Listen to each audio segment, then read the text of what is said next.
Hey everyone, in this quick tutorial, I will show you how to create an account on Tlauncher for Minecraft.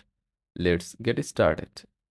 First of all, go to the official Tlauncher website and download the Tlauncher installer for your device. Once it's downloaded, open the installer and follow the prompts to install Tlauncher on your computer. After installing, open Tlauncher.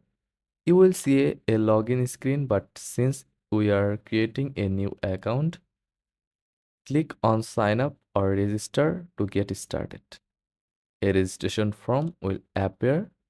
Enter a username, password, and a valid email address. Double check your details, then click register to create your account. Once registered, check your email for a confirmation link from Tlauncher. Click the link to verify your account. And that's it. Now you have a Tlauncher account and can start playing Minecraft.